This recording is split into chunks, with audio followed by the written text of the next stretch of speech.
Jim Harold here, and you're listening to the Southern Fried Philosophy Podcast. These guys are crispy.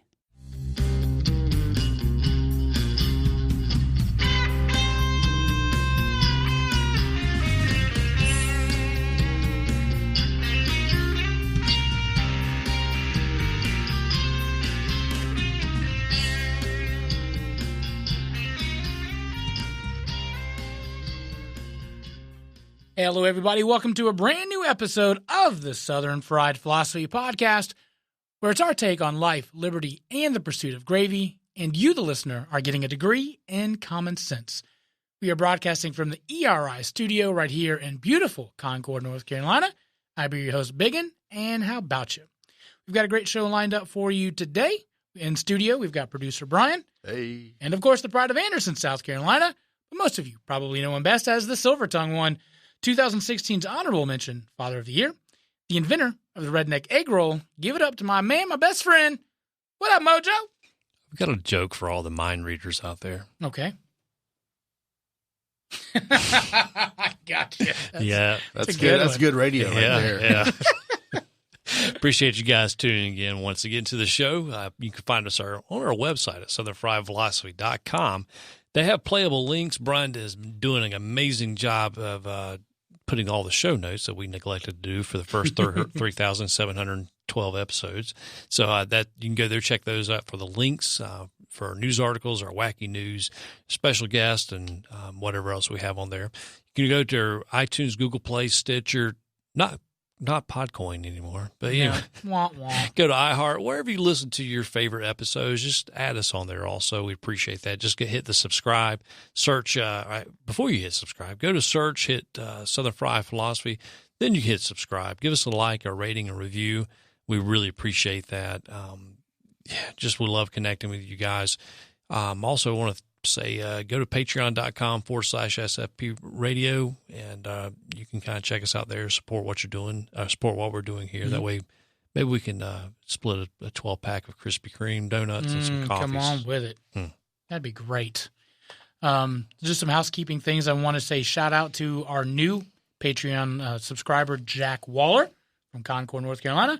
Also, our friend Tori is now a Patreon SFP Insider. Tori Alman, we appreciate it. He decided to join. He's over all the way in Europe, in Holland, I guess, right? Holland. Yeah. So, Tori, we appreciate you passing the gospel of SFP over there. We know that you've been littering with the stickers and sporting your T-shirt, and anywhere you go, we know you always, spread the gospel. So we appreciate that, and hopefully we give you a little taste of home while you're overseas. No doubt. Yeah, and if we could just ask you guys, if you don't become an SFP Insider, the least you could do is just, tell your friends about this podcast. We would really appreciate it. Let them subscribe, get our numbers to go up a little bit so we can get better advertising and that kind of stuff. So we would really appreciate you just spreading the gospel, as you said, of the Southern Fried Philosophy Podcast. Also want to say producer Brian is kicking out a new podcast on the SFP Radio Network. Yes, I am. I started a podcast called Southern Fried Headlines. Mm-hmm. It's essentially 8 to 10 headline stories. Basically, I read the news to you, the dumb news, as I would see it, once a week on Friday. It's funny. I saw Tori's name here, and he's actually probably one of my only 5 subscribers right now. So yeah. So that's been fun. That comes out on Friday. Missed last week because I was traveling. Sure, so I was gone. I recorded a show, and then I listened to it, and all I heard was refrigerator noise from the Airbnb. I don't want to re-record this. So. So where'd you go? Tell everybody where you were. Okay, so I've been in Charleston I was there for 2 weeks. I did come back on the weekend to see my family, but I had to. It was a work project. Mm-hmm. I'm an independent contractor, so was it witness protection? I can't say. Okay. Don't. Yeah, it's a good time. I enjoyed myself there. Had some good food. I sent you guys some pictures of some of my culinary finds there. Yeah, the peanut butter pie looked amazing. Mm. Yeah, so, just a shout out to this restaurant, actually, Page's Okra Grill in Mount Pleasant, South Carolina. Mm-hmm. If you like low country, southern food, that place, everything's great. Mm. They even had boiled peanuts on the menu, didn't they? Maybe. They might have had that because they they have a lot of everything on there is fantastic. It's all I got like fried oysters when I get one out of there. My dad got a shrimp place. So you order shrimp somewhere and you're thinking like these little popcorn things, six tiny pieces. Yeah. This was like $15. The shrimp were like the size of my pinky. Like That's fat, a big pinky, by the way. big. I'm not a little dude, so the shrimp it was like massive plate of shrimp. Look, they were really well worth the trip down to Charleston for that. just for that. That's one of my favorite places to go down there. Wow. Absolutely. I think we might have to take a road trip. Yeah. We're to do like a Guy Fieri's road map at our own restaurants we want to do, and we just have to. I guess you're going to have to dye your hair and Sure, I can do that. Yeah, spike. Put your sunglasses backwards. I'll drive the hot rod car, and you just got to act extremely excited. I'll work on that. But that is kind of in the plans. One of the works that we have is Southern Fried Certified, where we'll go around and eat food and give you our critique of it. It's in the works. We're trying to work on that. Yeah. I'm going to ask you also our shout out to our new listeners, Atlanta, Albany, Austin, and Amarillo. Amarillo by morning. All brought to you by the letter. Hey. Yeah. All right, I'm going to ask you like I ask you every week. Mojo, how you be doing? Man, I'm excited. I got the iPhone 11 Pro Max in today. I saw that. Yesterday, sorry.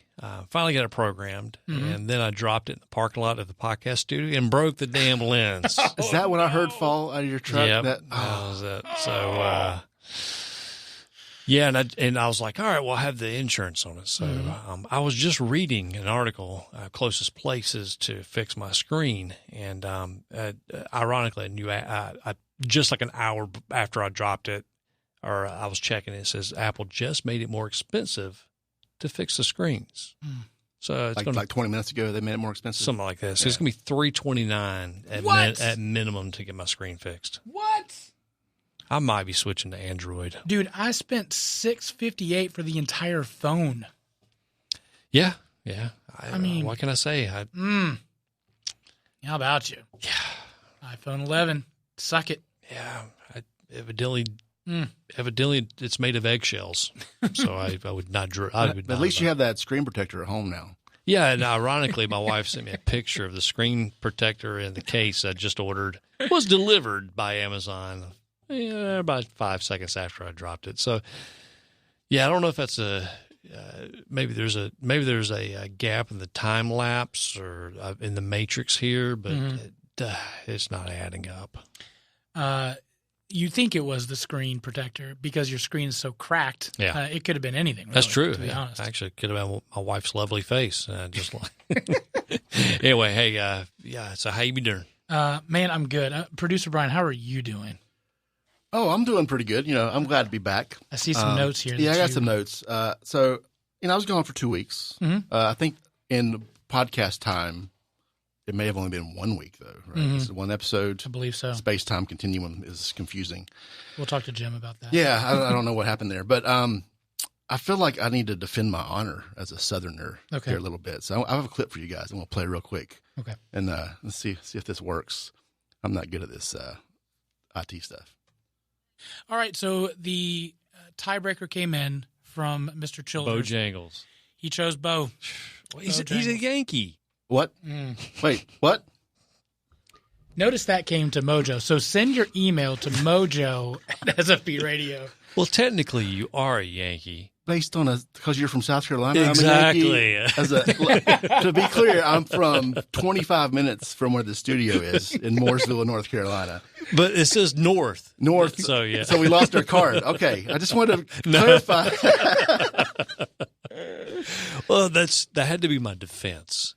And I knew how this was going to go down. You knew what I was going to say before he even got the text. I knew it. And, it's just like, it's like back in the day, you just call someone a Benedict Arnold. Hey, you just got to call me Yankee. Yeah, that's it. So, yeah. No, I agree with you. Anyway, I caught that one like, what are we talking about? What is this? I have redneck in my blood, too. What are you talking about? Yeah, if you just meet my family. It's in my blood, believe me. You might have a full set of teeth with 25. Yeah. Well, that's my implants, yeah.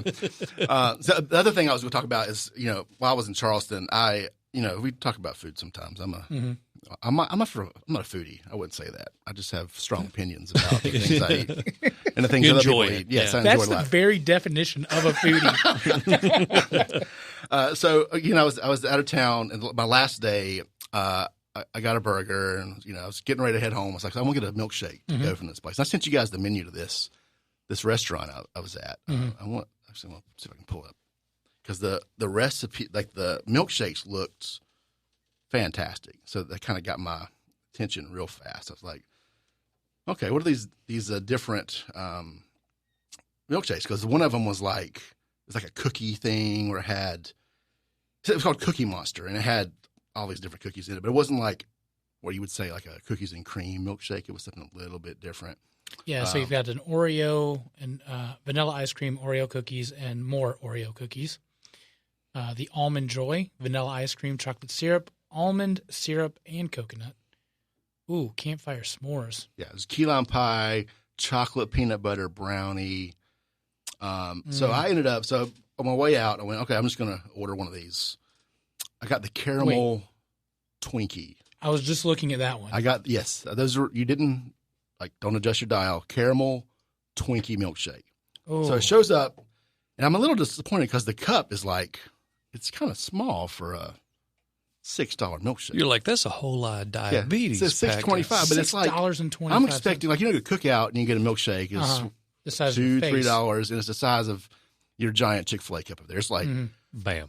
It's wow. So it's like QT. You get a 69-cent ice cream cone, and it's half the size of your forearm. Yeah, exactly. But this was a $6, $7 milkshake. So I get it, and I got it to go. And I don't know if I got it for here, if it would have been in a proper size milkshake cup for my particular milkshake appetite. You know what I mean? Sure. So I get this thing, all right. I'm disappointed. I pay for it anyway. Walk out the car. Then I taste it. Oh my.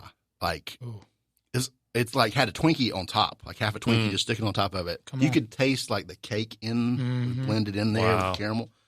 I didn't want anything bigger than that cup.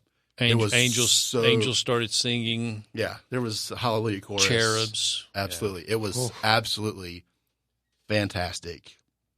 I want one again just now thinking about it. I've had a lot of milkshakes in my day, but this thing was unreal. I should have paid $10 for it. Now, absent of the Twinkie and stuff, would the milkshake actually had been good also? Yeah, I mean, the Twinkie was an afterthought. So that just kind of fell to the bottom of the cup and I ate at the end. It was, it's a Twinkie. But the Twinkie the ice cream was good. The caramel was really, lots of caramel in there. I like caramel. Yeah, that's one of my flavors. I love caramel stuff. I'm more of a caramel guy than a chocolate guy. This thing, so I think it's called Billy's burger joint in North Charleston. The burger was not bad. I got what's it called? I want a Leia. It's a Hawaiian pineapple. You're making me hungry. Yeah, you're just making me want to eat. The burger was good too. It wasn't the best burger I ever ate, but it was good. It was a good burger for whatever I paid for that. I don't know. So I just had to share that milkshake because I wish I could share the milkshake. Did it bring all the boys to the yard? Yeah, it brought at least one. Yeah, I was in that yard. I want to share my parenting fail already with Small Batch. They are our new foster kid. Today is the first day in which my wife and or my mother-in-law did not take her in the morning for her morning feeding. So I'm taking foster kid number 1 to school. My wife is finally getting enough sleep because she's got to work today. All the other times she took off so she could kind of, get up and then take a nap later. Whatnot. So I'm going to be really nice, the great husband that I am, put Small Batch in the car, the car carrier, whatever, car seat, and get foster kid 1, and we start going to his school, which is about 20 minutes away.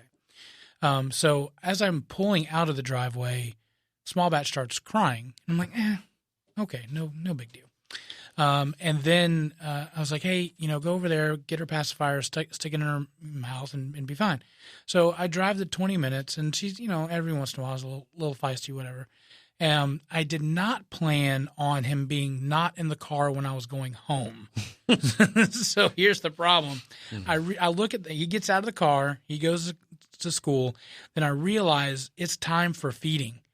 And I'm in the school go home or drop off car rider line. Yeah, and oh no, here it comes, and she starts wailing, and I can't do anything about it. She's back there. It's turned around. There's no way I'm going to do anything. I'm like, all right, here we go, kid. We got to go. So I finally get to start moving. I get to where my first turn is, red light. All right, here we go. This is getting louder and louder every second that I'm in this car. Hit the next turn, red light. Oh, God, dang a bear. Then I get on the main road. I'm flying down, and guess what? School bus. Come on! You're killing me, right? And no lie, keep going further. Here comes a train. While she's screaming, I want to, like, kick myself in the head. Was there a school of ducks after that? Just like walking across the street? But like, and I keep hitting the red lights. Like, how this can't go any worse. I'm trying to be the nice guy. Why am I getting cursed with every possible scenario of not being able to take her and get her home? So I get home. This is the first time I've put her in the car seat. I have no idea how to get the thing out. So I'm like 5 minutes in there like, get out. I'm ripping everything I possibly can out. I got to go put the whole car seat back in. Finally, it's like, hanging on by a thread. I can't do anything else. So I just rip open the top. I just take her out. It's hanging. It literally is hanging out of the door. I don't even care to shut the door. So I'm running upstairs and then I have to make the bottle. So I have to wait 2 minutes for the thing to go off to the bottle warmer. That goes off, and I just shove that thing as fast as I can in her mouth. My ears, there was blood coming from my ears. I couldn't take it anymore. Oh, parenting fail number 1 today. I'm going to have to teach you how to make the redneck bottle holder device I would make for Larkin that would actually feed her in the car seat. Strap it. You can actually strap it to where, depending upon your car carrier, but some of them you can actually keep the handle up a little bit, and you bungee cord a bottle to where it hangs down. Where were you this morning? All you had to do was call. 7 o'clock. All you do is call, boo. So. Oh my gosh, I was in my head. I was like, okay, there's a Harris Teeter there. I'm gonna go in and just buy whatever and just give it to her. I was so scared. Have some Cheetos, kid. Yeah. I know you're 6 weeks old, but here, have a flaming hot Dorito. Like, it was just good gracious. So that was my fun time of the day. Guys, I'm horrible at this parenting thing. Yeah, I think we all are. It takes time. Yeah. I called the nurses station at the local hospital at least once a night. Check it, like making sure, like how many breaths should my daughter be taking? She has green poop. Is that normal? Yeah. I mean, because or the black stuff, Oh yeah, the black sticky tar. I don't know. You may have missed out on some of that because they're so late, but yeah, I've heard about it. You don't wait on that. You don't wait on that diaper. You change it quick. Oh yeah, because that thing will run you out of house and home. And they don't come off. Lord. Like on a real estate resale guide, you have to check if it was a previous meth lab or meth was, and also baby toddler meconium diapers or whatever. Meconium, yeah, that's what it was. Oh, good gracious, rough stuff. All right, so let's go into some wacky news brought to you by 1812 Barbecue. If you want a catered meal with some of the best barbecue, check out our friends at 1812 Barbecue. By the way, I went to the 1812. I saw them at the Barkitecture thing this past week. I posted a picture. Guys, it's legit. It's really good food. You missed out? I missed out. I saw the picture. Yeah, it's like, you were having the milkshake. I had the milkshake. I had the peanut butter pie. You had the brisket. Yeah. So we're even. You said that as well. Seriously, legitimately, though, that was the best mac and cheese I've ever had in my entire life. The sides are legit. I didn't have any sides, but I did have the brisket. The brisket was good. Yeah. And in fact, I'm probably going to go home and eat some more tonight. How many pounds of that brisket do you have still? Well, our buddy Hussein, who's now been recoined Bob, because I got tired of telling people his name was Hussein. It's way easier to spell. So he's now Bob at the shop. I think he picked up like a side of brisket, which was like maybe 718 pounds. So yeah, we're slowly making it through. It is good brisket. A man in Scotland has been ordered to perform 75 hours of community service after intentionally passing gas as police officers conducted a body cavity search.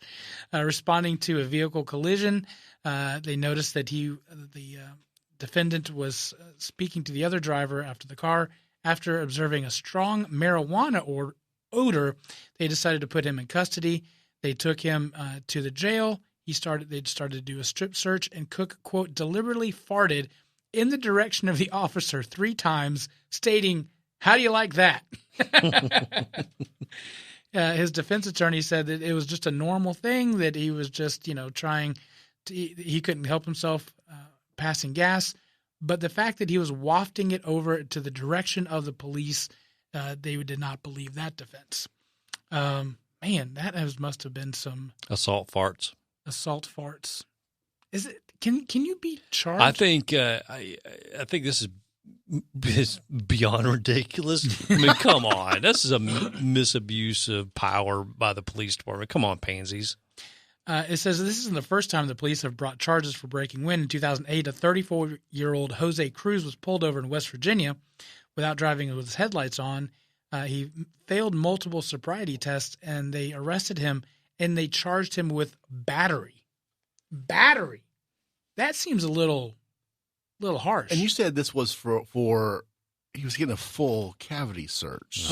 Yeah. So they're already like breaking the seal, right? Right. I mean, yeah. Oh, that's a good point. Like if you've ever been to the doctor and had to have it checked, you push air up the O-ring. Bend over, say, Mm-hmm. one of those situations, you can't completely control everything that happens after that. I'll be honest. I talked to I went over to see CJ, our friend, the chiropractor. He's been on the show. Man, I had to squeeze every ounce of energy into my buttocks so that I would not pass gas while he was adjusted. Yeah, that was the worst. I was struggling on that one. Assault farts. Yeah. There you go. Press charges. Hey, don't worry. This sounds like something that Meck County and Charlotte would do. They let accused pedophiles and rapists, murderers out. But hey, we're going to press charges against the guy who farts on an officer. The 1812 barbecue story started over 20 years ago when Eric and his dad started entering local barbecue competitions for fun. During that time, Eric, a United States Marine, has traveled all over the world picking up flavors and techniques that today is the unique flavor of the award-winning 1812 barbecue. He has honed his craft to bring you the fall-off-the-bone pulled pork, the mouth-watering ribs, and finely crafted beef brisket. Eric has developed his own amazing dry rub and delicious barbecue sauce. And let's not forget those sides, with the coleslaw, smoked Gouda mac and cheese, cowboy baked beans, and to top it all off, banana pudding and pecan pie for dessert. Getting hungry yet? Good! Call or email Eric at 1812 Barbecue, and he can make your next catered meal happen. Weddings, graduation parties, family reunions, and other events will be memorable with 1812 Barbecue. Want to try your hand at smoking meats? Pick up your own 1812 dry rub and start the journey for yourself. Shipping all over the world, connect with Eric on his Facebook page, Instagram at 1812 Barbecue, or call 704-604-5148. That's 704-604-5148. And email Eric at eric.line@1812bbq.com, and he will be glad to help. Next story, woman dies at 102, and DirectTV charges her an early termination fee. No pun intended. San Lorenzo, California. Isabel Albright of San Lorenzo was among the oldest people living in America. She lived through 2 world wars, 18 presidents, 7 moon landings. She was born before the television and the internet was invented. Ironically, she did not outlive her satellite TV contract. Everything was fine until they went to disconnect. That's when the surprises happened. They realized that she got an upgrade a year ago, and they automatically gave her a 2-year extension on her contract. And because she died, they failed to pay, and a early termination fee ensued after that. $160 for that. She probably also owes late fees to Blockbuster. Oh, they said DirectTV has now since apologized and said that it's been. Did they waive the fee, though? They waived the fee. Okay. Yeah. Okay. Yeah. I thought that was kind of funny. That's just crazy that I guess I don't know, corporate peons don't always think before they, or the system just charged them, and how many customer service people did they talk to get that waived? Or was it when it hit Twitter the evening news when, we messed up there? In this case, she actually had to call the news, how they have those action, whatever. Yeah, I'm on your side type thing. They actually had to get them involved for them to go through it. So again, if you would have just had a good customer service at the beginning, you wouldn't have to get the news involved and then have the bad PR and everything else. How many people die in America every day? And how what I'm saying. Let me follow the logic. How many people die every day in America? Mm-hmm. How many of those people actually are a subscriber to DirectTV? Mm-hmm. So you think DirectTV would have some type of protocol in place because they have it by truth. Never happened before. Yeah, this ain't a first time thing. I mean, how many times they rack up on this early termination fee? Yeah, that's how they paid most of the. I guess that's how they subsidized leaving those dishes on the houses when they stopped. Oh, yeah, I've still got mine. I don't have DirectTV anymore. Yeah, I think I got a Direct and Dish. They're battling it out. All right, so let's go to some hot topics brought to you by Watchman Cigars. If you want a quality cigar at a reasonable price, check out our friends at Watchman Cigars. We had Leon over for our DCBC this past week, and he brought the pecan pie. I don't think that's the original, the real name. Pecan rum, coffee. Oh, there's something else. Something. Pecan coffee rum.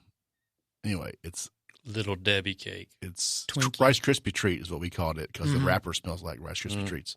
Yeah. This is dessert stick, as he would call it. Oh my gosh! I had Mojo. I picked you one up, and I had it in the office for 2 days, and my entire office smells like this. It's like a Yankee Candle. I mean, it is fantastic. Like, it is a really, really, really good cigar. Maybe he should come out with some potpourri for Christmas time. And he brought us like a little tub that just came out of a barrel. Like they were still a little bit moist, like super fresh. Mm-hmm. And the whole porch smelled like this. Yeah, nice. It was amazing. Yeah, it was fantastic. So check it out. Good cigar too. Yeah. All right, so we talked about this before. California will now allow college athletics to profit under endorsements from a bill signed by Newsom. So we talked about this before. The bill will allow any college athlete to be paid for any endorsements, any likeness uses, or whatnot, overriding the NCAA rule that they are not allowed to get it because of being a pro athlete, getting paid for playing. The Senate bill was actually passed and signed, and now it's in the NCAA's hands courts of how they're going to respond. That bill is also being duplicated right now.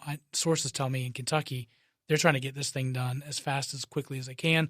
Also, North Carolina will also be a big player in this as well. What I think and what I wanted to talk about is in California, when this was proposed by Senator Nancy Skinner, the University of California, Stanford, USC, they all opposed this bill getting passed. So it wasn't for the college athletes. It was the colleges were not even wanting to do this. Now the state has circumvented their wishes, and they're just going to go full board on it. It says, I have deep reverence and deep respect for the NCAA and college athletes. I just think that the system has been perverted, and this is fundamentally about rebalancing things. It's all about equality, it's about fairness, and it's about time. So not even the colleges want this thing to pass, and they went ahead and passed it. So the college athlete will have the right to sell their likeness. Right, get endorsement deals, so on and so forth. Where's the fairness in it? They're talking about bringing the fairness back, correct? Right. Well, I mean, you think Johnny Q. Public, who sits on the bench every week, is going to be able to sell his likeness for the same price as like a Zion Williamson? Mm-hmm. How's it going to be? Yeah. I mean, Zion Williamson is going to be, he's not in college anymore, but right. You have Zion who can sell his likeness for $1.2 million, and you got Johnny Cracker that's sitting on the bench. I wouldn't necessarily call him Johnny Cracker out of the gate. Well, why not? But you know what I'm saying. Gosh, you guys want to edit my stuff out. No, we're good. No, it's fine. But it's funny. But I'm just saying that you guys who might earn $5 in a pack of gum every week. Right. How's that fair? You know, Zion's gonna be driving a Bugatti. Johnny's on the bench, trying to scrape coins up from all his friends to go to Popeyes and stand in line for a mythical chicken sandwich. Yeah, and it's going to be interesting to see how the NCAA is going to respond. They said that as more states consider their own specific legislation to this related topic, it is clear that a patchwork of different laws from different states will make it unattainable to the goal of providing a fair and level playing field for 1,100 campuses and nearly 500,000 student athletes nationwide. So one is saying it's not fair. The NCAA is saying that's not fair. So this is going to be – it's going to change college athletics dramatically. Kudos to Gavin Newsom of California, the governor there, because not only has he ruined San Francisco with pooping on the street is now illegal, but now he's about to ruin collegiate basketball or sports there too in the state, because you never know, you might have NCAA may have to make a decision to patchwork the NCAA, and they may have to develop another organization to house the states that are trying to do this. I mean. Not only did he ruin San Francisco with automatically crapping, but he's also crapped on the collegiate athletes too. Yeah. So, okay, educate me here. Isn't the NCAA like a private organization, or is it? It's not publicly. It's not like a. That's a great question. So I'm just wondering how like a state can impose its will on the private sector. Well, it's an organization, right, that they're part of. So the NCAA has these rules, but to be part of the NCAA, to get the benefits from the NCAA, you have to abide by these rules. So if you decide you're not going to do that, then the NCAA will just kick you out. And it really is just going to be for sports, in this case for everything but football, because the NCAA doesn't do anything for the college football sport, is just everything else. So, but you think Stanford, UCLA, and basketball and baseball, I mean, they're really good at those sports. So I wonder who does it hurt worse if the NCAA is being stubborn and says, okay, Stanford, you're not in the NCAA anymore.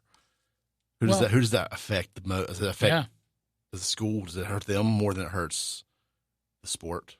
I mean, do the students, I'm not going to school in California anymore, I'm going to head to Utah or something. Well, I think it's going to be the other way around. I think the student that could go to Kentucky Duke will go to UCLA because they're going to get paid. We'll stack the deck. Yeah, but they're also not going to get the TV endorsements, from the NCAA. They're not going to be able to do any of that. So I don't know. I mean, it could balance out, but I mean, if I could get paid for doing what I'm going to do in college for, and get $1 million, and I have to go to another school that doesn't pay for that, that's going to be a tough call. What do you think, Mojo? Everything is terrible. All right. Well, if you are in the market for a high-quality cigar for a very reasonable price, you must check out Watchman Cigars. Watchman Cigars is a family-owned business that puts the customer first with the best customer service in the business. Watchman Cigars offers the Habano for a full, spicy flavor, the Connecticut for a mild, easy-to-smoke option, and the Maduro for a strong, powerful experience. They even do specialty blends and partner with you to provide a custom exclusive line just for you. Watchman Cigars has all your cigar needs. Follow them on Facebook and Instagram at Watchman Cigars 1991 or email Leon directly at Watchman_cigars@yahoo.com. That's Watchman_cigars@yahoo.com, or check out the sponsored section of our website. Speaking of things that are terrible, Southerns, we can insult people very nicely. There's an article from Yankee, the Southern thing, that says these are thinly veiled insults from the South. I want to get your thoughts on them. 13 of them. I just love how you don't care what people think. That's basically saying you don't care about nothing, do you? That could be taken many ways. It could be taken like, hey, you got a brass pair there. Yeah. It could be. Yeah. Yeah, I don't think that one's not terrible. I don't think. Terrible. The next one, you lost 10 pounds. What a wonderful start. Yeah. That's nice if you like that sort of thing. How many times I probably tell my daughter that in a week. How do you like my clothes? Well, it's nice if you like those. Mm-hmm. Yeah. Of course, the traditional bless your heart. Yeah, I almost said that when you gave your baby story. That is like that. No, but bless your heart that's like taking the Lord's name in vain in the middle of church revival. You know what I'm saying? Yeah. If you're attuned to it, that's what it means. Yeah. The other one is thank you for sharing. That one means, I don't really care what you're saying. God love him. That's also another one. Like, he's special. Uncle Ray. God love him. I love him. I like this one. Dinner was good. I must have been hungry. Implying that That's like implying that if you were, it wasn't good. Hungry, I just was really hungry. Right, yeah. but they could also be taken in a positive way too. Because I've had people that you invite over that you have like an 8x10 casserole dish full, and then they eat everything. Yeah. So that delicious. I'm gonna put it somewhere. That reminds me of our new Patreon subscriber, Jack Waller, who will eat an entire 8x10 bottomless whole Waller. Right. Yeah. That was pancakes for 12. Where do they go? Jack's over there. Yeah. Jack ate them. All right. That blouse makes you look slimmer. Saying I look fat. And everything else? This skirt is too big for me. Do you want it?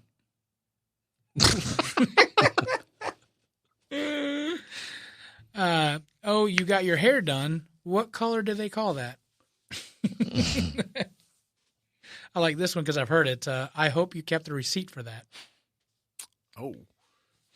This one I don't get. I bet those shoes are comfortable.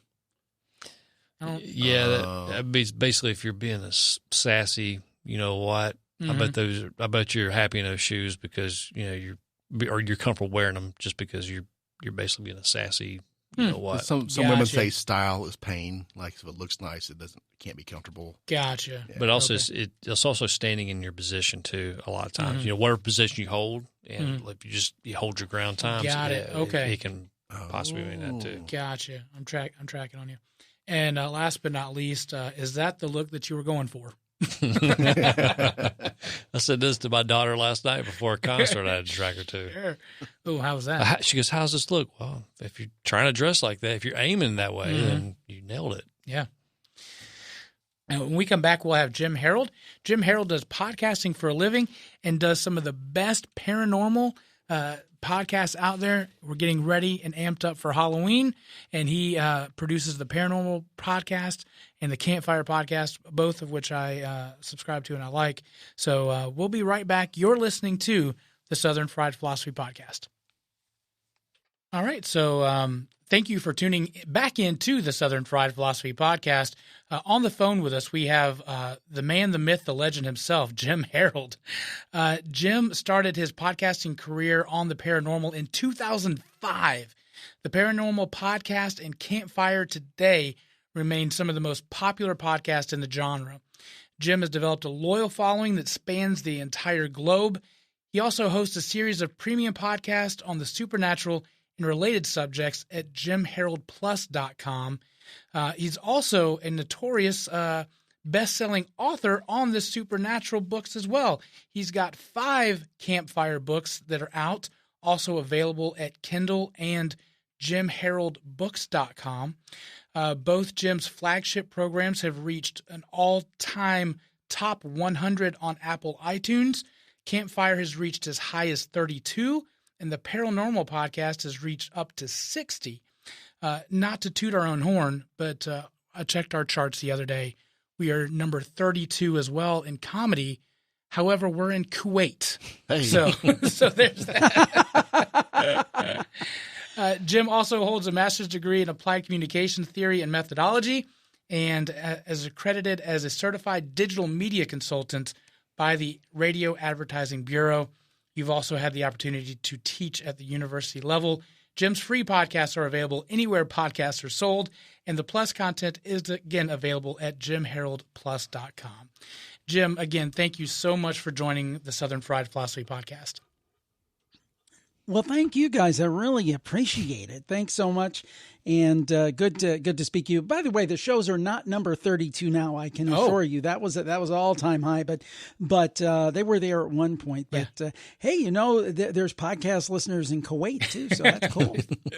Evidently, they don't have a lot of comedy in Kuwait, so that's why we're number 32. Maybe we're not comedy. Maybe we're actually controversial there. Maybe. Jim, you host, again, the Campfire Stories and Paranormal podcast. We are gearing up here for Halloween. How busy of a time of the year is it for you guys? It's the busiest time because a lot of people ask me to be on shows like this, and thank you again, guys. I appreciate it. And we're trying to do more. We do a little bit of live video. So yeah, it's a really busy time. It's a fun time of year because the thing is that, we have our diehards who love the paranormal, and you get those 12 months, 24 or 365. Sure. But the thing is that this time of the year, everybody gets into it. So it's a great time to bring in new people and introduce them to the shows and so forth. So, yeah, it's great. It's like the Travel Channel now. Like every show is about ghosts and paranormal and scary. Right. It's our Super Bowl. It is. What initially drew you to the paranormal? When I was a little kid back in 1912, back in like the 70s, a real little kid very small, extremely small. In elementary school, there was this TV show called In Search Of with Leonard Nimoy. And I got hooked on that. Then I started going to the library and getting out all the paranormal books I could get. And it remained a lifelong fascination until I began podcasting. And it's just been something that's been with me the whole way. So it fascinates me. And even though I've done over 2,000 episodes of all my combined shows, I'm still fascinated by it. So that's kind of cool. Does it ever get old, like hearing another story that you're like, oh, I've heard this 1,000 times?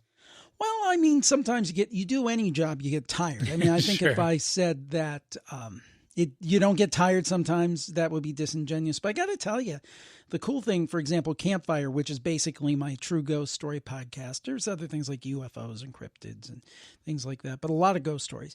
As soon as I think, I've heard it all. There's not going to be anything new. Mm-hmm. And then somebody will say they got a phone call from Jesus, which we had just last week.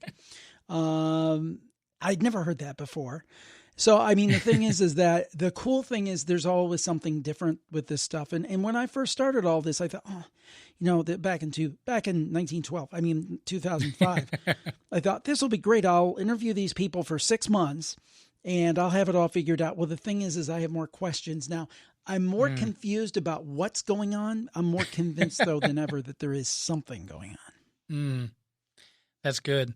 I actually heard you the first time on Coast to Coast AM, and one of the things that really drew me to you is just your voice. Like, you've got an amazing, comforting voice. Like, I kind of want you on my bedside, by my bedside, when I pass away, just because your voice is so soothing. Oh my! Yeah. Well, I've been told I put many people to sleep, but I never heard anybody wanted me to lull them into the Grim Reaper's arms before. Well, I enjoy it, but you have to. And obviously, in your bio, you've come through and you've done radio before. What sparked your interest in radio originally? Well, let me be clear. My background actually in radio was on the advertising side. I was not on air, but I had gone to school for broadcasting. Okay.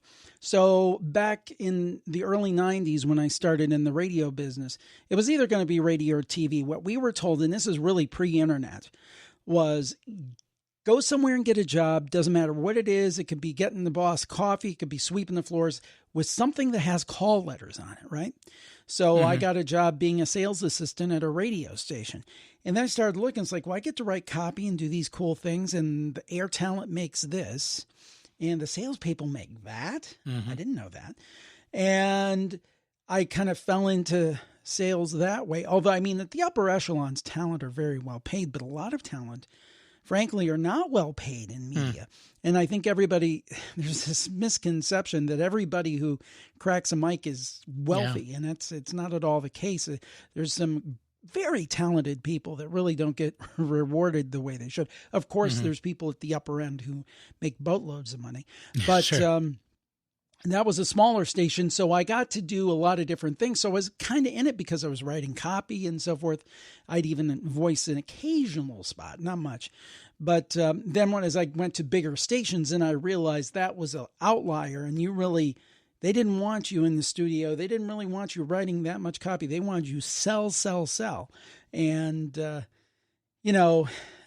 wasn't my idea of a good time, although that has been very valuable. I've started my own media company with this. Yeah. It's been very valuable in actually putting the shows out. Yeah, that was going to actually lead me to the next question is why, and I guess you kind of answered it, is why do you not try to go to the radio and you go the podcasting route? What's the difference between those two? Well, it's basically, I put it simply, you can sail your own ship. I mean, basically what I do now is very much like owning my own little radio station. And I wear all the hats. I have a part-time assistant who helps me out. Well, actually, I have part-time people now who help me out. And but I get to call the shots. And as I was telling somebody the other day, the thing that I love about it is that if I have an idea, I can try it. And sometimes they work and sometimes they don't, but I don't have somebody telling me I can't do it. And the truth is, if I had gone back in 2005, right, and I was working for a radio station at the time, but if I'd gone to, let's say I wasn't, I went to a local radio station and said, I want to do a show on the paranormal. Why don't you, let me on? That wasn't going to happen. Or they would have said, oh, well, yes, for $700 a week, we have this lovely spot for you at 6:30 in the morning on Sundays. So first of all, it gave you access to do it. And then once I feel I became competent, and that took a while, if some people would say I've still not reached that, but nevertheless, it allowed me to try different things. And just as I said, some of them worked spectacularly and some of them failed spectacularly, but it was my call, not somebody else's. No, nice. I've been sitting here trying to think of whose voice does yours sound very familiar with? Because you're talking about the soothing aspect. You listen to different podcasts for different reasons, and the tempo or the texture of the voice. You remind me of Dan Carlin from Dan Carlin's Hard History. That is a huge compliment. Thank you. In fact, Dan Carlin was, and he doesn't know this, but was very important in my really getting going seriously in podcasting, because I started in 2005, but I was kind of dabbling. And I was listening to Dan Carlin specifically, and he had an advertiser. And I had started, at that time, I'd started a job at CBS, the local cluster in my area of the country. It's now Entercom. But, and I was a digital sales manager, so I was in charge of internet sales before anybody was streaming, which was a horrible, now it would be great, but then it was a tough sell to sell people internet advertising for a radio station. They didn't get it. It was kind of ahead of its time. But the thing was I was sitting at my oldest daughter's t-ball game, and to tell you how long ago that is, she's now in her third year of college. And this is 2008. Dabbled with the shows and done shows between 2005 and 2008, but I put out a show and wait 3 months and put out another one. And I was thinking, Dan Carlin, he's sponsored by, I think it was Audible at the time. And I told my wife, I said, this job with CBS is a good job, but it's not my life's work. It's not what I'd hoped. I thought it was going to be the be-all and end-all job that would lead me to great things in the radio industry on the business side.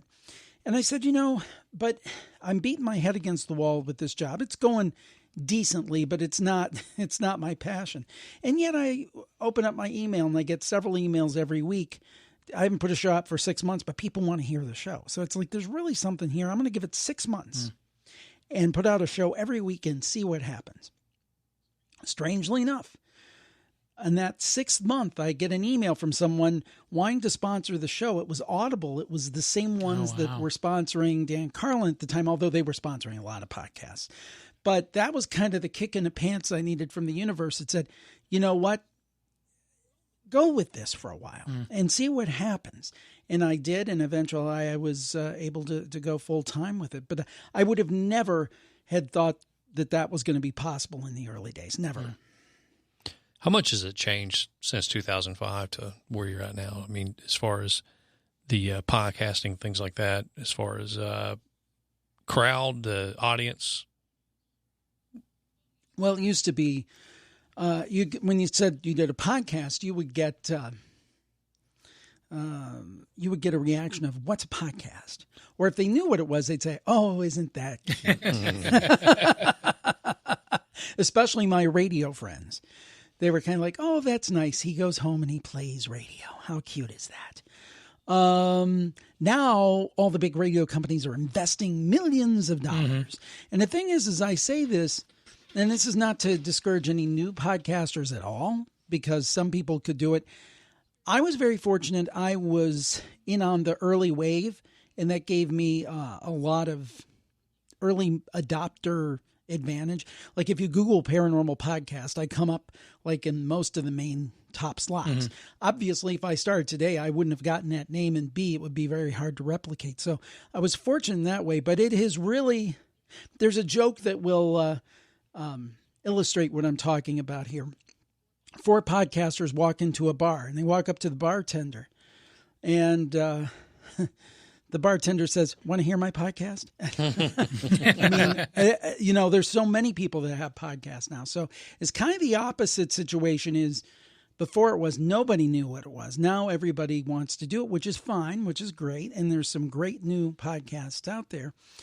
But the thing is now it's almost overcrowded. So it's very tough to cut through. And it's even tough for an old guy like me to cut through.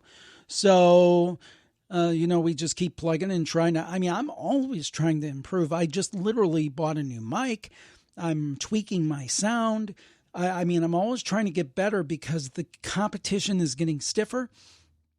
And, these huge broadcasting conglomerates with extreme talent, extreme equipment, and extreme engineers and all these things, they're coming to the fore. So I'm always trying to get a little bit better, just a little bit better every show. It almost sounds like multi-level marketing. If you get in the ground floor now, you'll be able to make it. You'll make so much money. You too, yes. But nobody's paying me commissions. But Jim, what was the moment where you realized, you kind of touched a little bit on it, is like, I'm going to be able to do this full time? Oh, that's easy. 2008, I started with the paranormal podcast in a very strong way. 2005, I really started, but 2008, it was like every week. Basically every week since 2008, I've put out at least one podcast. Now, and in most weeks, many more than that. But 2011, I had heard of people like Cliff Ravenscraft and some other people doing membership sites. And I thought, this might be another way to earn money, to put out exclusive content just for members. And this was before Patreon existed.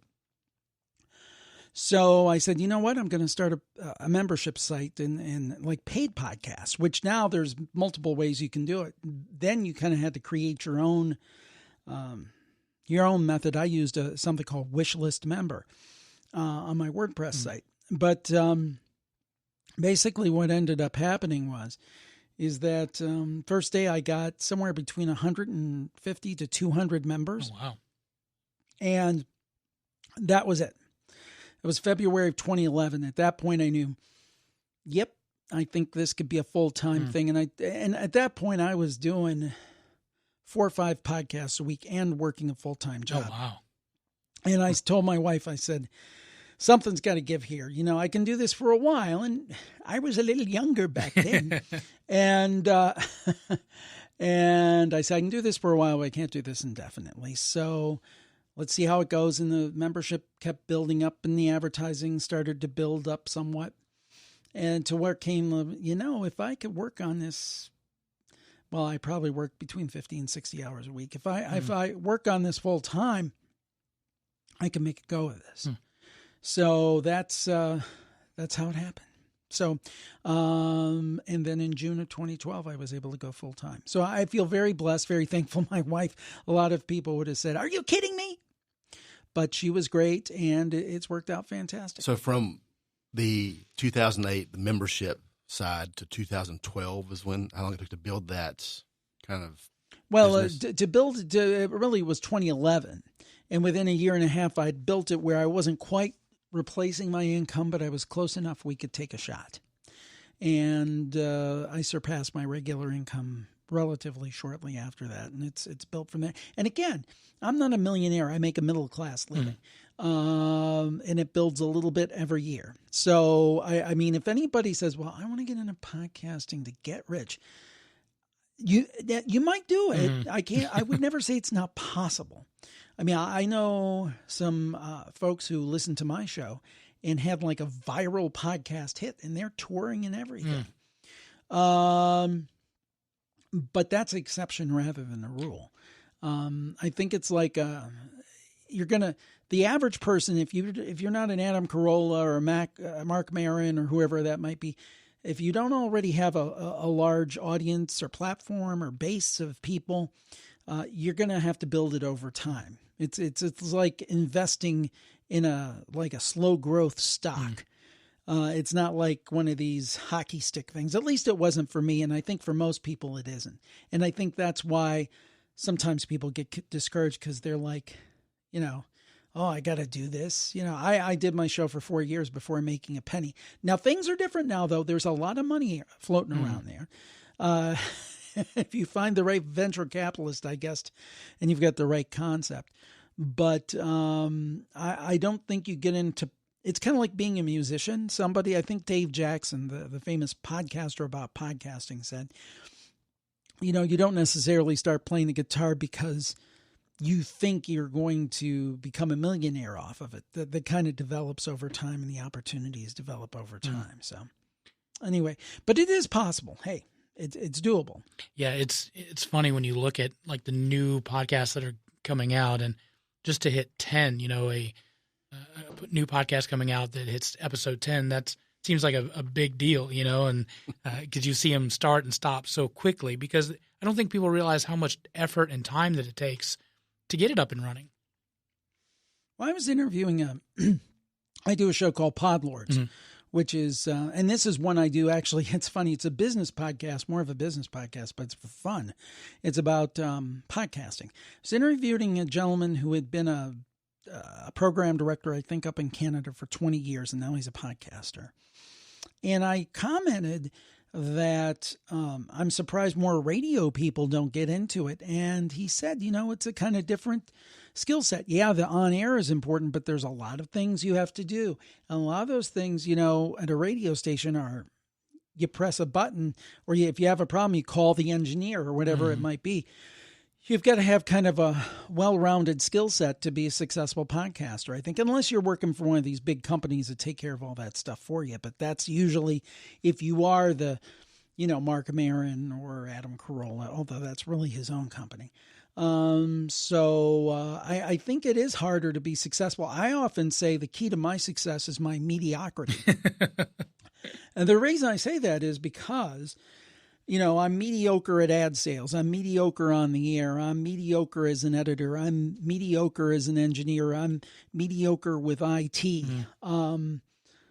But I can kind of get by in all of those aspects, where some people may be fantastic on the air, but I was talking recently to a friend of mine who is a tremendous radio person, and he was trying to figure out something with podcasting. And he doesn't have the first clue about the technology. And I try to explain it, and he just doesn't get it. But he could run circles around me behind a mic. So I think that if you're going to be an independent podcaster, especially starting out, you got to be able to do a little bit of everything. Yeah.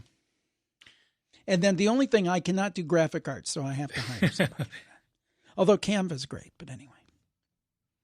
Do you have any of your biggest mistakes or regrets in podcasting?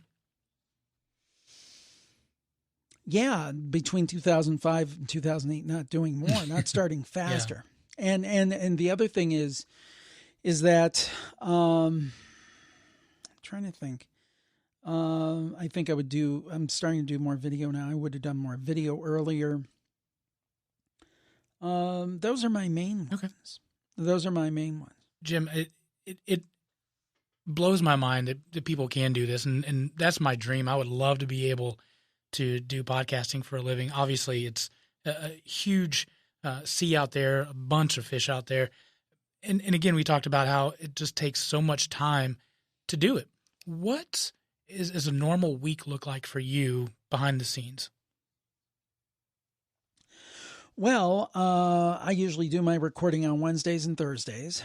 So I set times. I use like a calendaring system to book, and that's worked out great. That's only been the last several months, and that's been even helpful, even though I have an assistant who helps me with that stuff. It's been extremely helpful rather than sending 27 emails back and forth. What time's good for you? What time's good for you? But really Monday, I just kind of catch up with all my email over the weekend. Monday and Tuesday are a lot of editing. Wednesday and Thursday are a lot of interviews, and Friday is like a cleanup day. Now, during the summer, I have my eldest daughter doing some editing for me, but she's back in school now, so I'm back on. And I have in the past hired editors. The problem is I'm so picky about how I want things that it's like, I'll just do it myself. But I've worked with some great editors. It's not to besmirch them in any way. But when you're editing 5 or 6 shows a week, and then now I've I was letting some third parties handle my ad sales, which was always kind of ironic because that was my profession. But I kind of think there were 2 things. That one, I didn't want to deal with it anymore. I was kind of tired of it. And the second thing is I thought, well, these big agencies won't talk to me. Well, the truth is, it's going better since I took it back. Much better. And it isn't actually because, well, I don't want to get into it, but it's actually not that much more work. And I'm doing far better in my percentage of ads sold and all that good stuff. So there's just always something to do. Yeah. And that's if everything's working right. That's, you get into situations where your website will go down or, unexpected stuff. So it's just really, it's a full-time gig. Yeah. And it's really more than a full-time gig. I probably, like I said, 50 to 60 hours a week. Wow. And the tough thing about being a business owner is if something goes wrong, there's nobody to call. It's you. Yeah. So, but all in all, I wouldn't trade it for the world. It's fantastic. Yeah. Let's talk about your shows. You've got several of them. The Paranormal Podcast. That's an interview format, ghosts, UFOs, blog, Bigfoot, cryptids, all those. Yeah, that one is very, you talked about Coast to Coast AM. That's very much a similar style kind of show. I don't take call-ins, but I'll interview actually many of the same guests and just do my own spin on it. I'm not going to outdo George Norrie or Richard Syrett or, those guys over there. They're all fantastic. And it's a great show. And of course, the late great Art Bell. Nobody's going to be Art Bell. There's no way. There's no reason to even try because there's only one of him. It's like trying to be, although now I don't think a lot of people even know who he was, unfortunately, but it's like trying to be Johnny Carson. You're not going to be Johnny Carson. There was one Johnny Carson. But the point is that, it's just my take on interviewing these people about their theories. And just because, and I used to have this problem with Art. I used to listen to him and I told my wife, I was like, how can you interview all these people? They're opposed to each other, but I wasn't getting it. The point is that I don't have to necessarily agree with theory A, theory B, or theory C. I'm just a facilitator to get that message out there and then let the audience decide. That's key, because one of the things that I love about you and George Norrie is it doesn't matter what anybody says. It could be so, in my opinion, completely far left or right or whatever, just out there. But you just take it in stride and just, well, there you go. And just let that line just kind of go wherever it needs to go. Well, I'll give you an example. Now, I draw the line, and I have actually stopped interviews, and they've never seen the light of day where somebody started, insulting one group or another or those kind of things, then I won't deal with hate speech or anything like that. That's not permissible. We don't do that. But the point is that, for example, I've had flat earthers on. Now, do I believe for a minute that the earth is flat? No. But this person has this perspective, and there's a reason for that perspective, and there is to them a logic to it. So why not take that half hour, that 45 minutes, and that's basically where those interviews end up about that time. Why don't we take that time and just do a thought experiment? And let's just talk about this person as though that's a possibility and explain to me why that's possible and why you believe that. And then at the end, we can sit back and we can say, well, that was interesting. Yeah. That was entertaining. I don't believe a word of it, but in terms of, and I'm talking more about the professional guests. I have a different attitude on my campfire callers, and I'm sure we'll talk about that. But in terms of my professional guests, it's like, okay, you've got theory X, you tell me why, and then we'll all decide in our quiet hours if it's something that we buy into or not. There are flat earthers all around the globe. Well, my favorite was I got to tell a funny story now.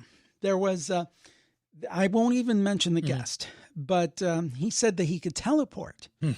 And I have the Rodecaster Pro here, and it has those little sound pads where you can hit different sound effects. And it was almost like I felt like hitting the cuckoo button, But no, you say you can teleport. Explain to me, how does that work?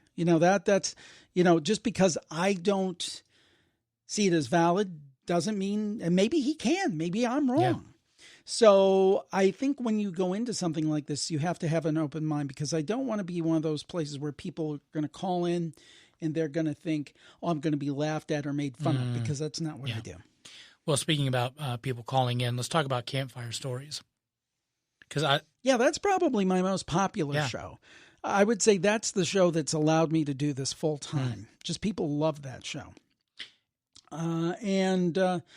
Basically my attitude, first of all, I will say that I believe the vast, vast majority of people are very sincere in what they call in about. And I believe they believe what they're telling me. And many times, I've made the statement to people when they've had a really incredible situation.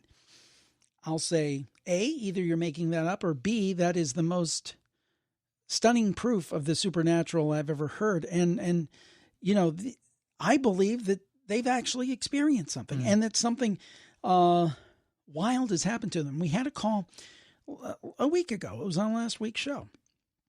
And as we record this on August 2nd, and it was a gentleman, and I believe him 100%. He said that he was watching TV. He was in his early 40s at the time, and his phone rang, and he picked it up. And he said, "Hey, Keith, how you doing?" And he was like, I'm okay." He's like, "Yeah, well," the person on the other end seemed very calm, very reassuring, very kind. Said, "I really, I wanted to see how you were doing. I haven't heard from you for a while, and I'm going to be seeing you soon, and I just wanted to make sure you're okay." And Keith said, "Yeah, I'm fine." He said, and Keith started thinking, "Geez, I better see who this is, because I don't want somebody just showing up at my house. I'm not ready for him. I don't know who this is." He said, I'm sorry, I'm not placing your voice. Could you tell me who this is?" And he said, "Well, sure, Keith, it's Jesus." And Keith thought, okay, somebody's pranking me. And he said, "Well, thank you very much for calling, and have a nice day." He didn't cuss him out or anything. And he hung up. About a week later, he had a massive heart attack that almost killed him.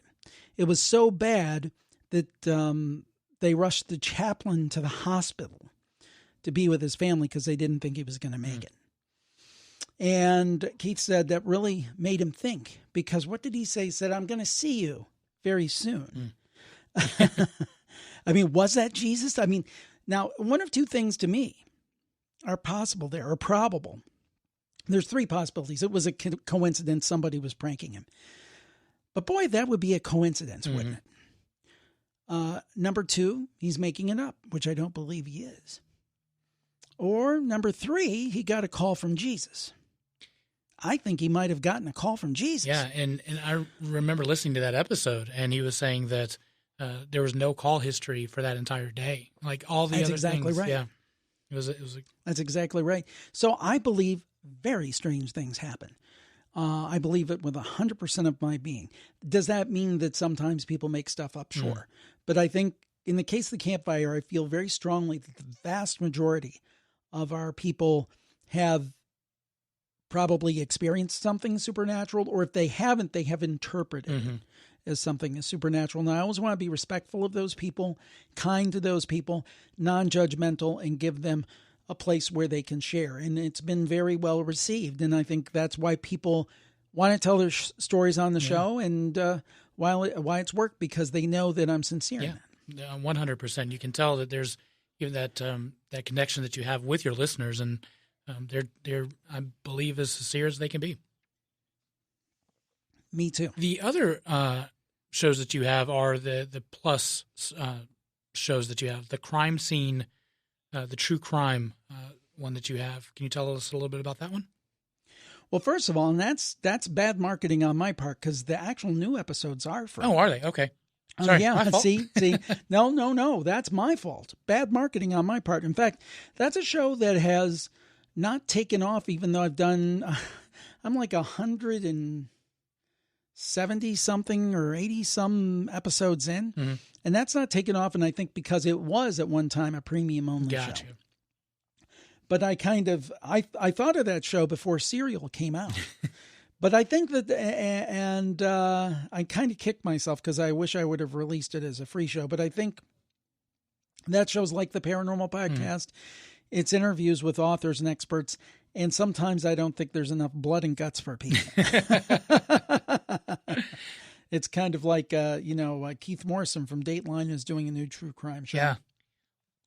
And, it's like SNL had a great thing on him where it's like... the family members talking with him, and he's interviewing. He said, "Well, we found Fred in a trunk," and Keith Morrison will go, "Was he all right?" So I seriously talked to authors about these cases, and I think there's some great shows in there. We've actually, strangely enough, I've interviewed multiple Pulitzer Prize winners on that show. And people are blown away by that because they know me as the paranormal guy and the ghost story guy. And it's like, yeah, and it's almost funny because when I get to talk to one of these New York Times bestsellers or Pulitzer Prize winners, after the interview, they'll go like, "That was really good." It's like, what did you expect? I think you didn't expect good. Yeah, I love doing that show. I think it's fascinating. And I think I interviewed, if you're familiar with that show, Mindhunter, I interviewed the gentleman that works with John Douglas, who the Holden Ford character is based on, who writes his books with John Douglas and has done, I think he did the book Mindhunter. And it was fascinating to talk about serial killers, for example, and just to see, because to me, that's one of the great mysteries. I mean, I could see in the course of life how if somebody would, let's say you're in an argument, let's say you're in a bar and somebody throws a punch at you and you throw a punch at them back and it hits them and unfortunately they like fall and bump their head and they die. I see how that could happen to a normal person. Maybe a little bit of a hothead, but, I see how that can happen by accident, right? I don't understand how somebody can kill 15 people and, cook their remains. Right. I don't understand how, we had Israel Keys is a serial killer that a lot of people don't know much about, but what he did was, and this is incredibly diabolical, he would plant kill kits all across the country, and then he would fly to random markets where he had these kill kits and kill somebody and then fly out. And then nobody would ever connect him because he's not even from the area. Oh, wow. So, I mean, what could drive somebody to do something so twisted? And I think that's, those are fascinating and disturbing. I mean, I find that show way more disturbing than the ghost story shows. Yeah. Really. I mean, it's just because, A ghost I can understand, some of the possible explanations for it. I can't understand why someone could be so cruel to people and do such diabolical things. So it's one of those shows I from time to time I'll say, this doesn't get the listenership of the other shows, and maybe I should stop doing it. And I just keep doing it because I love doing the show. It literally makes me no money, but I enjoy doing it. Is that probably one of your most favorite ones to produce? Yeah. I mean, in terms of just yesterday, I interviewed a TV reporter from North Carolina, and we talked about a murder case that was actually in her neighborhood about this seemingly, perfect married couple in the suburbs, and the husband murders the wife. Why does somebody do something crazy like that? I don't know the answer.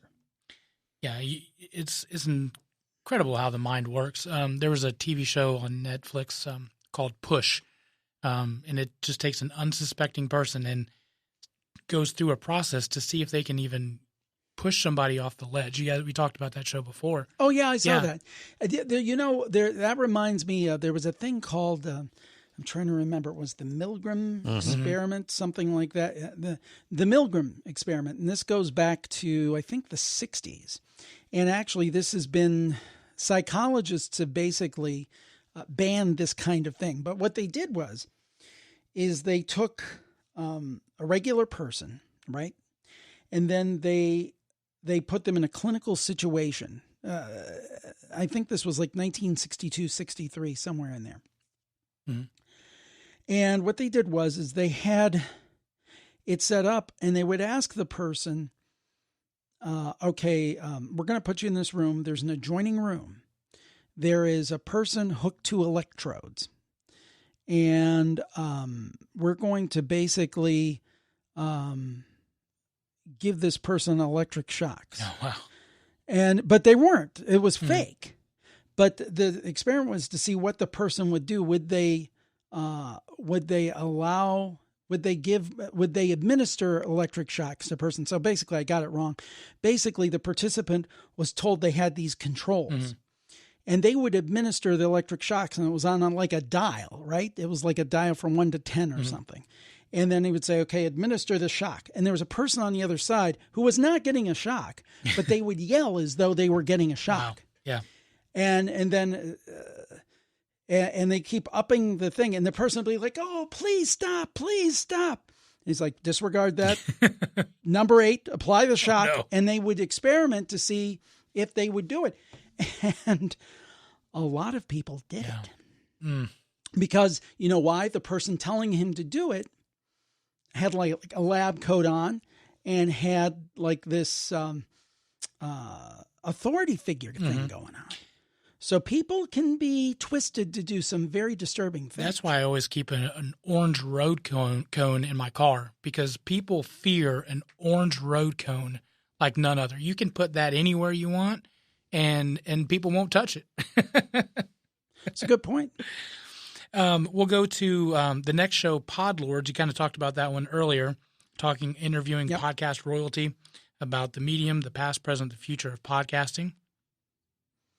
Yep, that's what we do there, and I really enjoy it. And I just love to talk about podcasting, as you could probably tell from before. So yeah, no doubt. And I have a lot of opinions, so it's a good outlet for me. I'll definitely check that one out. I haven't done that one yet. And Soulmate Stories with your wife. Yeah, that's a new one with my wife, and we're still working on a format for that. Part of it is people calling in with these wild stories about how they met their significant other, and then we intersperse some light banter, and that's kind of like Podlords and Crime Scene. Those are ones that I do for the love of the shows. I'm still figuring out how to make money with those. Sure. But it's like the old TV networks used to have. The radio networks back in the day, like in the 40s, had what they called sustaining programming. Shows they did just because they thought it was a good idea to do, like public service or whatever. And those shows kind of fall into that category. But that's a lot of fun, and she's very verbal and has a lot of opinions, so it works out well. She actually does a very nice job on it. Awesome. And one of my other favorites is the Great TV Podcast. Yeah, that one's on hiatus. I mean, that's one that I never figured out how to do, and you can see that I have successes and I have not successes. Right. And that one was never one that caught on, but I love classic TV. When I talk about classic TV, I'm talking about 50s, 60s, 70s, 80s. For me, that's classic TV. Some people like, the 2000s are classic TV. But I got to interview Ed Asner from the Mary Tyler Moore Show, Cindy Williams from Laverne and Shirley, Dawn Wells from Gilligan's Island, who was Mary Ann. I got to Michael Learned, who was the mother on the Waltons. And I loved doing that show. It was just a great excuse to talk to people who I just wanted to talk to. And that's a great thing about podcasting is, if I called up the agent for Mary Ann, who was on Gilligan's Island, and said, I'd just like to talk to her for about 30, 40 minutes. Is that okay? But I've got a podcast. Sure, I'll come on the show. So that show's a lot of fun.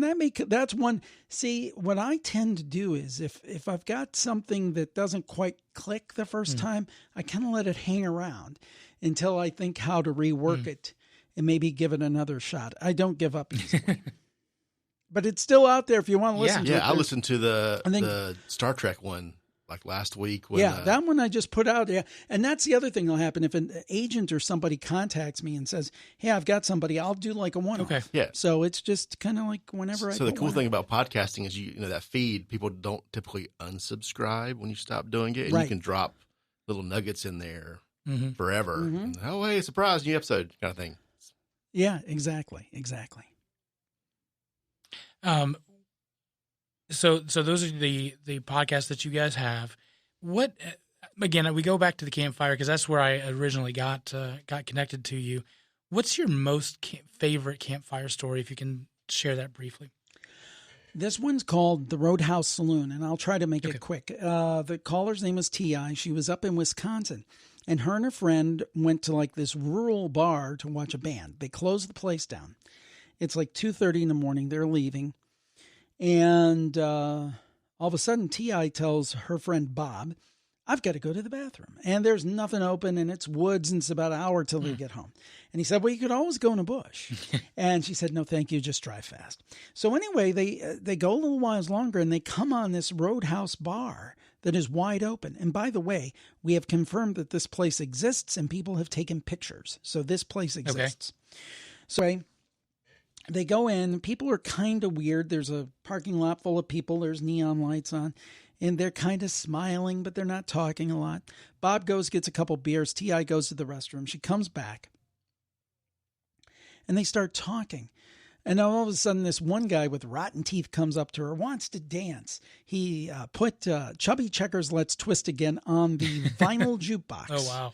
And he wanted to dance. And he's smiling with his rotten teeth. And T.I. has a cane, and she holds it up and says, I don't do a lot of dancing. And she said in this case she was actually glad she had that to beg him off. So he left. But that will come back in the story. So anyway, they're talking. There's this Old West mural on the side of the wall. The mural exists. I've seen pictures of it. Okay. So anyway, it's got a bartender, and it's got some ladies and in it and different things like showgirls. And the thing is that they notice that the people in the painting are the same people in the room. I'm like, that's weird. And then Bob says, well, maybe the artist did this as an homage to the regulars that come here. Gotcha. And he even told her he was glad that they'd stopped there because he'd heard about this mural because he was an artist too. So anyway, they're talking and blah, blah, blah, so forth and so on. People still kind of acting a little weird, kind of smiling but they don't think much of it. Then they notice there's these double door saloon doors in the mural.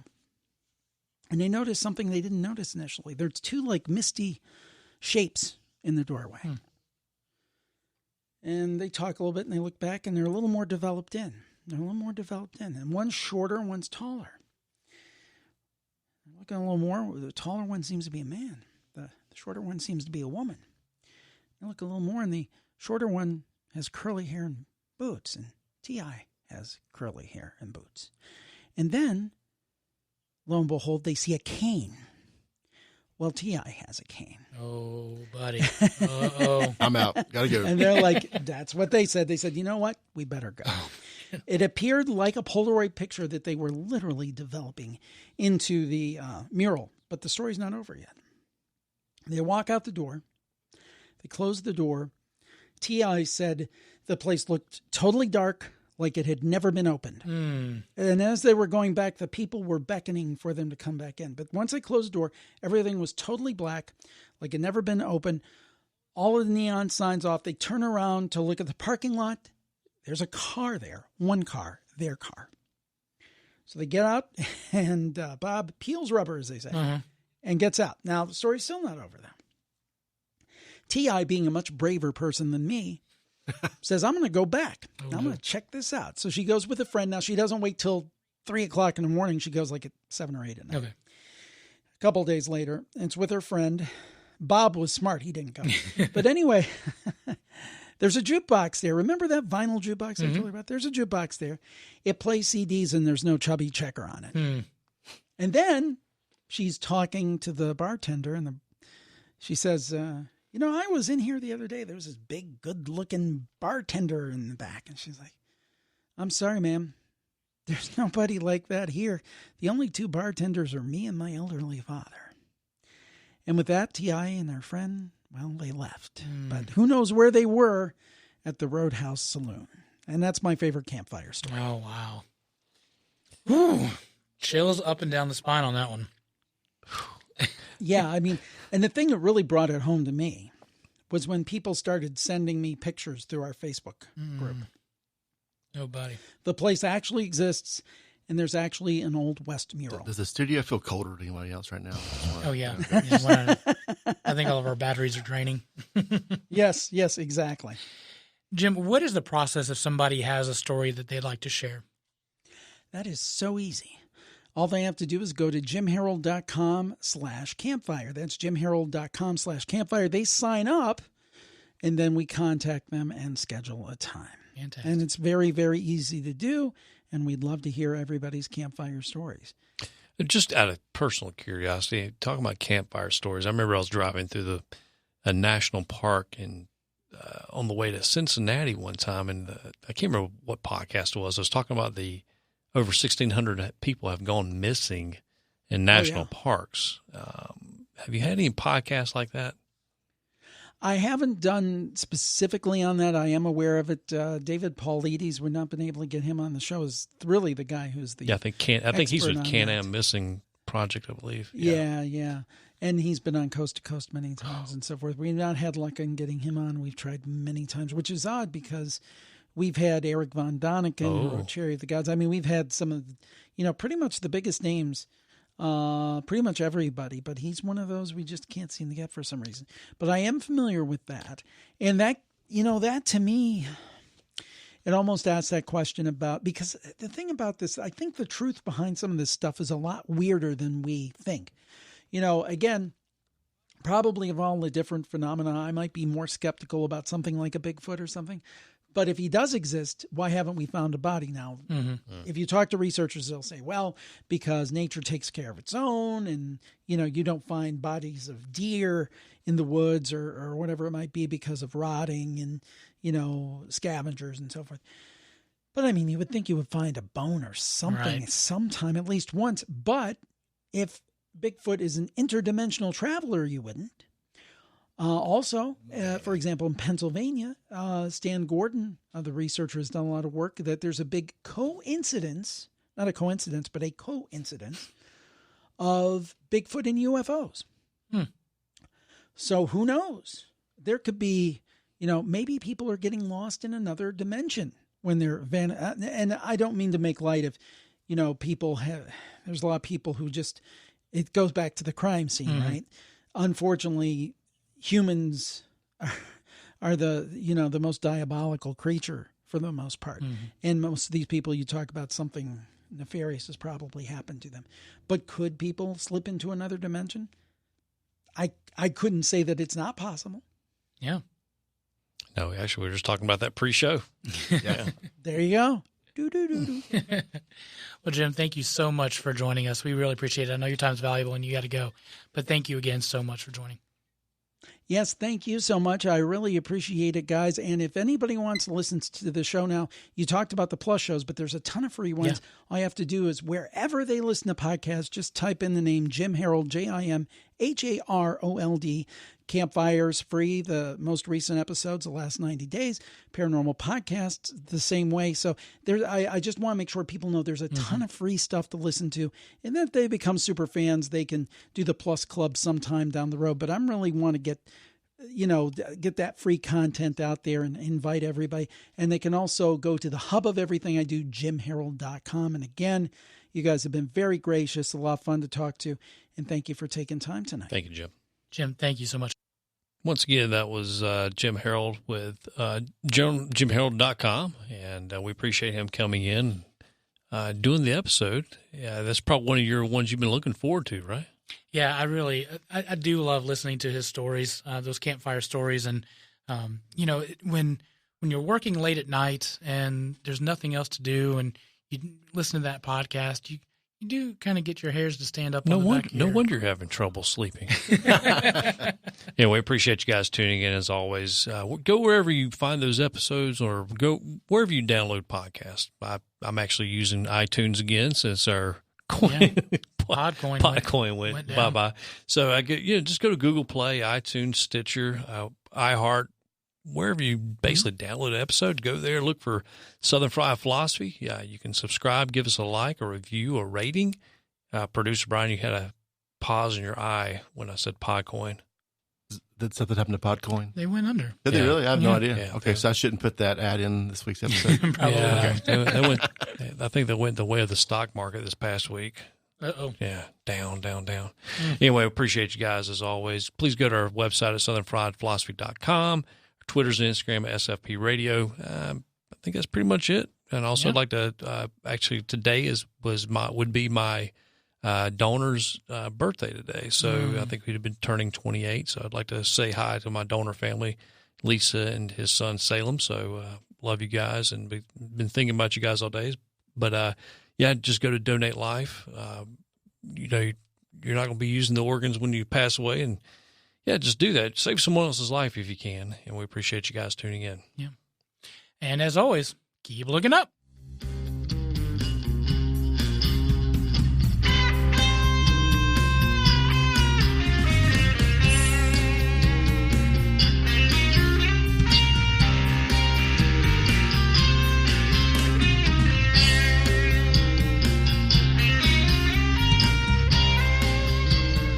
You're listening to the SFP Radio Network.